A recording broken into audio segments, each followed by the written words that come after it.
warahmatullahi wabarakatuh. Ashama harkapuuni kabajamtoota fi jaalatamtoota keenya. Madam kadiri like, share, subscribe gootanii akka nu bira dhaabattan. Asumaan isin gaafadha oduu gammachiisaa. Hidhamtoonni Suudi Arabiyaa namoonni 269 guyyaa har'aa akka kara biyyaa deebi'an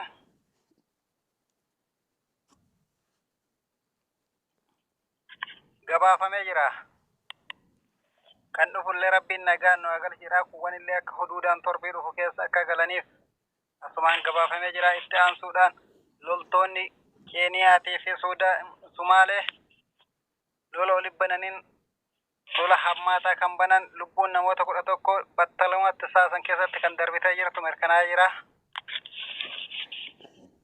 Suudaanii fi Itoophiyaan guyyaa kaleessaa waraana jabaa gaggeessiteen Suudaan boombii darbuudhaan namoota 36 battalumatti akka ajjeefte gabaafamee jira.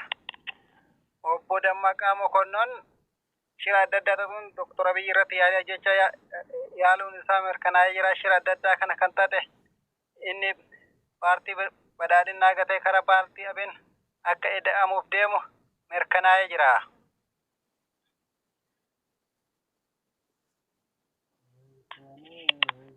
Shira adda addaa ta'ee obbo Dr. Abiy Ahmad irratti marraa 3 fonqolcha mootummaa kan irra raawwate garuu akka hin milkoofne mirkanaa'ee jira. Garuu shira adda addaa kana akka xaxaa jiru Dr. Abiy Ahmad waan mirkaneeffatee jiruuf sududumaan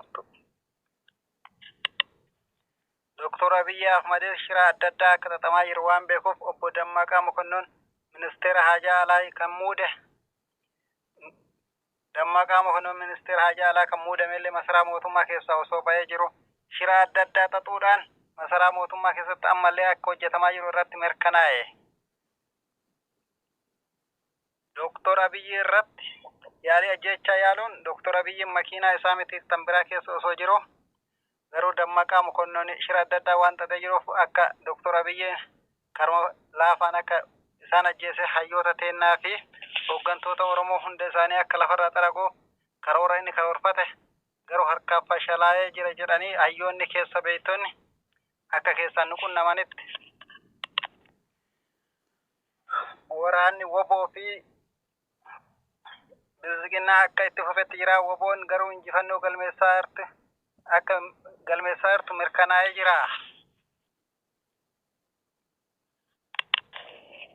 Hayyoota keenya kan mana hidhaa jiraniif Oromoon hundi osoo shiraasha gara adda addaatitti sammuu gara adda addaatitti osoo hin qoodin du'aayii fi dandeettii qabaniif sagalee akka ta'aniif asumaan waamicha godhaa fi hayyoonni keenya mana hidhaa keessatti akka dagatamaniif shira adda addaa akka xaxamaa jiru mirkanaa'ee jira.